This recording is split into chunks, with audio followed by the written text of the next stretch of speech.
Dans l'Est de la République démocratique du Congo, il y a eu des combats, il y a eu des morts, des civils surtout. On va parler de la situation de Kalehe, où au moins 7 civils ont été tués, 15 blessés. C'est une situation enregistrée au courant de cette semaine. Des combats se sont poursuivis même dans les sites Kivu, plus précisément dans les hauts plateaux de Minembwe, nous allons en parler. Également, la très bonne nouvelle pour cette semaine, la réouverture de la route Bukavu-Uvira. Mais il y a des barrières illégales, on va en parler. Nous allons faire également les points sur l'Ituri. 43 civils, alors que l'on sait qu'il y a une opération menée sur place entre les FRDC et les UPDF. Qu'est-ce qu'on peut comprendre de la situation? Surtout, qu'est-ce qu'on peut comprendre de ce qui s'est passé à l'est de la République démocratique du Congo? Jospin, bonjour et bienvenue. Bonjour Blaise, merci beaucoup. Avant tout, je commence par m'incliner devant la mémoire de ces civils tués dans la province de l'Ituri à Bafoakoa, dans le territoire de Mambasa. Les sources locales parlent de plus de 60 personnes civiles tuées par les EDF, des têtes décapitées, séparées même des restes du corps. Mais les FARDC parlent ou avancent un bilan de 43 morts. Mais aussi, je vais aussi rendre hommage aux léopards de la RDC qui ont réussi qui se sont qualifiés quand même à qualifier le pays. C'est un événement où 52 ans après. C'est un événement où on n'a pas senti l'Est et l'Ouest Ouais.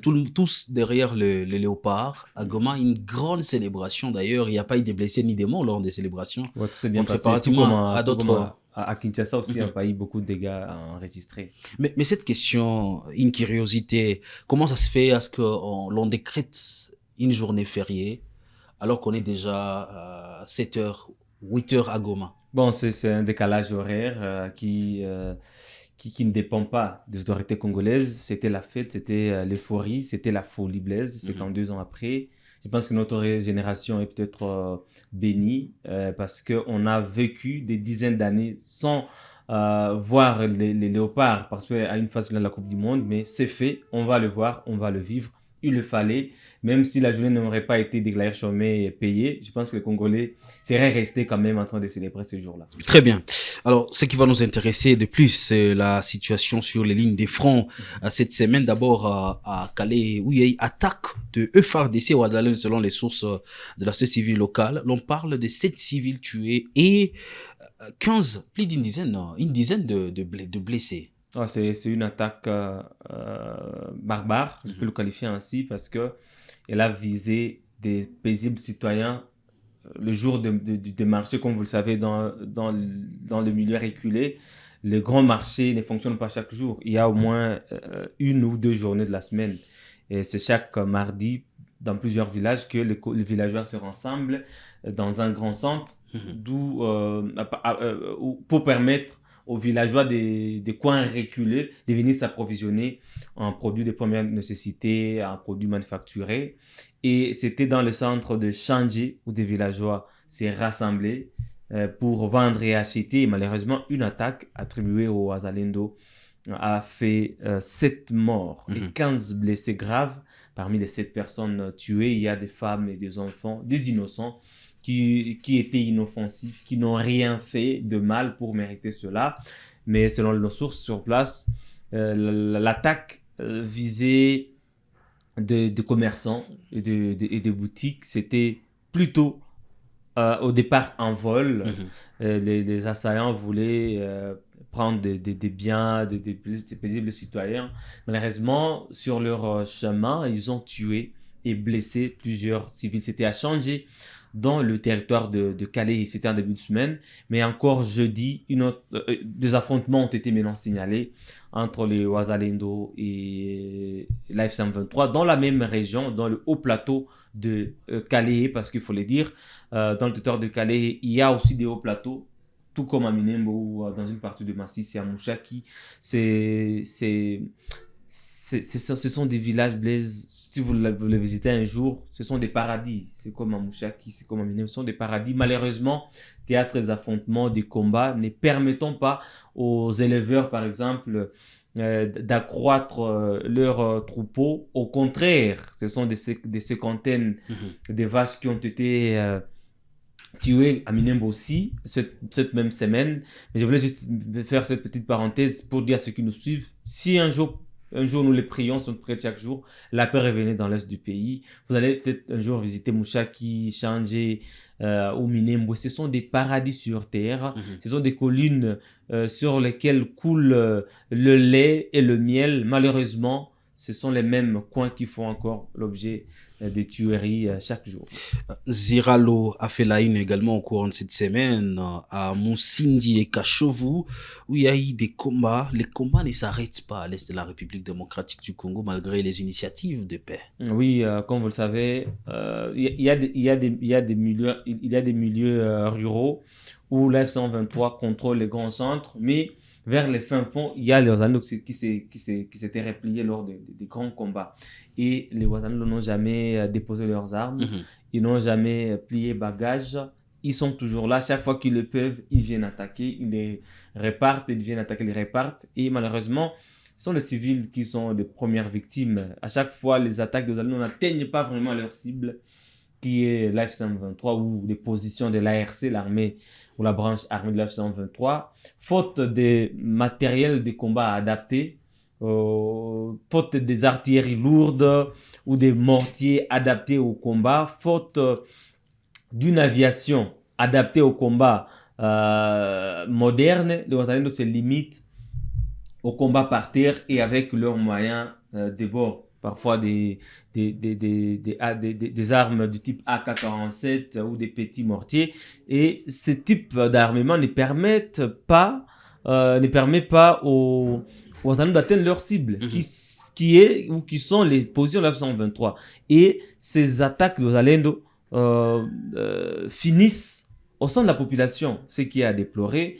Et à chaque fois, on compte des dizaines de personnes tuées. Et je pense que les autorités congolaises qui gèrent les Wazalendo devaient voir comment limiter les dégâts côté civil.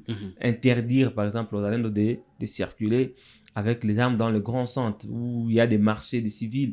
Les limiter au front, aux lignes éloignées des fronts et pas dans les villages. On a toujours suivi beaucoup de manifestations à Mwenga notamment, où les populations civiles veulent ou exigent que les Wazalendo restent dans les positions, dans les lignes, sur les lignes de front et qu'elles ne puissent pas accéder au grand centre parce que on sait les conséquences qui sont très fâcheuses sur les vies des paisibles citoyens. Nous ne sommes pas partie prenante au conflit. Nous voulons juste qu'il y ait respect des droits humains. Nous alertons comme journalistes aussi, en même temps acteurs citoyens, qu'il y ait quand même respect des droits humains parce que chaque fois qu'il y a attaque, ce sont toujours des civils. On voit des images qui choquent, qui heurtent les sensibilités qui circulent sur les réseaux sociaux. Et ce qui s'est passé dans la localité des Ziralo est en tout cas affreux. On voudrait que ce genre de violence puisse cesser. Un peu plus en profondeur dans la province du Sud Kivu, c'est sur la route Bukavu-Uvira où il y a une reprise du trafic sur ces tronçons routiers. Une bonne nouvelle pour la population, mais il y a encore des problèmes dans cette zone. C'est une très très bonne nouvelle, Blaise. C'est à peu près depuis 4 semaines que cette route n'est plus opérationnelle. Ce sont les Wazalendo en coalition avec les FARDC qui avaient mis fin au trafic, peut-être soupçonnant des infiltrations, parce que comme vous le savez, c'est pas toujours évident qu'il y ait confiance entre deux parties opposées, deux parties en conflit, et qui collaborent grâce à un trafic routier des populations civiles, des usagers. Et on avait coupé ce trafic-là, mais cela a impacté négativement l'économie de deux parties, de Bukavu et d'Uvira, surtout d'Uvira, et surtout, je ne dirais pas surtout d'Uvira, des deux parties, parce que ce sont deux villes qui dépendent chacune de l'autre, et les populations qui doivent se rendre à Uvira en quittant Bukavu, à Bukavu en quittant Uvira pour exercer leurs activités commerciales, surtout les transporteurs, ceux qui sont propriétaires de taxis, voitures, bus. Ils perdaient des centaines de milliers de dollars chaque jour. et cela fragilisait l'économie et le commerce des deux parties. Mais comme les activités ont repris, il faut juste renforcer le contrôle de part et d'autre pour qu'il y ait quand même cette mesure de confiance. Mais laisser les habitants, les populations civiles circuler librement et exercer leurs activités commerciales pour le bien de leur famille, pour leur survie, surtout parce qu'ils n'ont pas demandé la guerre, ils n'ont pas demandé les hostilités, les conflits. Ce sont des citoyens qui méritent protection et pourquoi pas respect de leurs droits les plus fondamentaux. Quelque chose nous surprend à l'est de la République démocratique du Congo. Une fois de plus, l'on parle de 43 civils tués et 44 maisons incendiées lors d'une attaque des ADF à Mambasa. Dans la zone, il y a une collaboration, un mariage entre les FARDC et le UPDF. On se pose la question, pourquoi les résultats tardent à arriver? Le drame qui a frappé Bafouakata dans le territoire de Mambasa en Ituri nous rappelle quand même que depuis 2021, il y a une opération militaire menée par deux armées, l'armée congolaise et l'armée ougandaise dénommée Shuja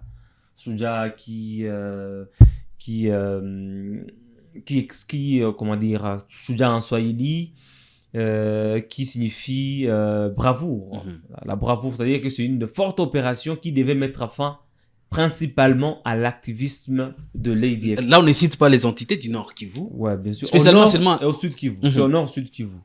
Au Nord Kivu, dans le territoire de Beni, plus tard étendu dans une partie de Lubero, et en Ituri, dans le territoire d'Irumu et de Mambasa, étendu plus tard même dans le Djougou. Mais principalement, dans ces zones, Jospin, l'on continue à parler de l'activisme des ADF. Et pas de n'importe quel activisme, Blaise, c'est du terrorisme de l'ADF. Il fallait voir les images que nous ne pouvons pas diffuser malheureusement, par respect aux principes humanitaires. Il y a de têtes, j'ai vu plus de 15 têtes des êtres humains qui sont découpées des parts. Vous avez une tête des parts et le reste du corps, mais aussi les mains qui sont menottées, décapiter le corps. Et ce sont des images très sensibles qui au XXIe siècle, avec au monde, un monde où on a l'ONU, où on a des organisations humanitaires, sont des images qui ne devaient plus exister. Dans un pays où on a une armée et d'autres armées qui viennent pour coaliser avec les FARDC pour mettre fin, notamment l'activisme de l'ADF, on ne devait pas assister à un tel activisme, terrorisme et cruauté. Malheureusement, ça continue depuis 2014 jusqu'à aujourd'hui. La situation va de mal en pire. La violence devient extrême et on se pose la question pourquoi la situation en Ituri ne mobilise pas autant la communauté internationale comme celle au nord et au sud Kivu, l'activisme d'autres groupes armés, principalement du mouvement politico-militaire AF123.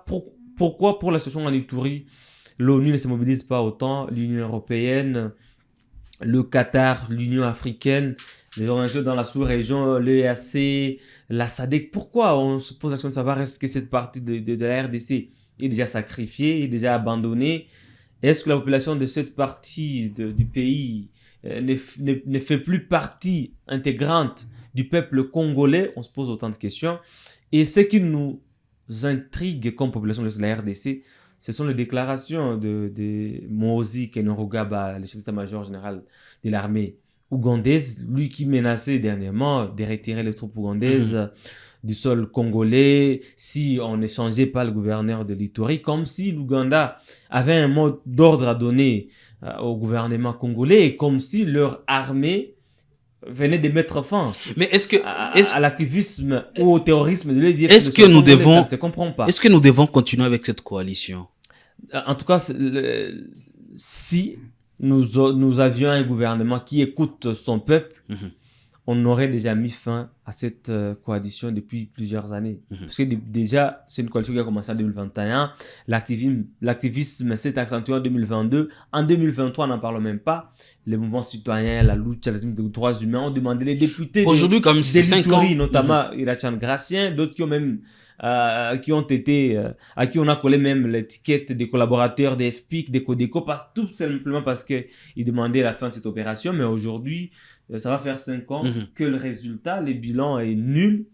Nul parce que l'activisme s'est accentué, que ce soit au Nord Kivu, parce qu'avant, il n'y avait pas d'ADF dans le Lubero. C'était dans une partie de Beni. Mais aujourd'hui, c'est juste que dans le Lubero. Il n'y avait pas d'ADF à Mambasa et à Djougou. Il y avait de l'ADF dans le territoire d'Irumu. Mais aujourd'hui, c'est un peu partout. Et il y a naissance d'autres groupes armés, notamment la CRP. Ils nous ont parlé de la neutralisation à un moment donné de la Codeco, mais elle continue. Toujours de ces matériels d'isolation, FPIC et d'autres groupes armés. On se rend compte que ni l'état de siège, ni les opérations conjointes Shujaa et Fatou PDF ne mettent pas fin ou n'atténuent même pas cette situation dans la province de Ditoa. Il faut repenser. Je ne serai pas extrémiste pour dire mettre fin directement, mais il faut repenser cette opération. Il faut l'évaluer. Et si le bilan s'avère toujours chaotique, comme il l'est aujourd'hui, on met fin parce que seuls les militaires et des forces armées de la RDC ont prêté serment de protéger la population congolaise et les frontières congolaises. Il n'y a pas une autre armée qui a prêté serment il n'y a pas d'autres militaires qui ont prêté serment de mourir pour le peuple congolais, pour le territoire congolais. Ce ne sont que les forces armées de la RDC et c'est à elles de mettre fin à cette situation parce qu'on ne sera pas là chaque fois en train de pleurnicher. L'armée congolaise n'a pas fait, l'armée congolaise n'a pas fait. Il faudrait que les autorités congolaises soient conséquentes et qu'elles puissent assumer tout ce qui se passe dans le la RDC. Merci beaucoup. Nous allons mettre fin à cette émission. Mais une bonne nouvelle pour les internautes de Kivu Morning Post. Kivu Morning Post a déjà une chaîne YouTube spécialisée en question des sports. Allez visiter Kivu Morning Post Sport pour être informé de grandes actualités, les dernières actualités sportives sur Kivu Morning Post. Il suffit seulement d'aller sur YouTube, écrire KMP Sport et abonnez-vous à cette chaîne. Mesdames, Messieurs, prenons conscience, nous avons que la République démocratique du Congo. Merci à vous de nous avoir suivis. Très bonne fête Pascal pour les chrétiens et à très bientôt.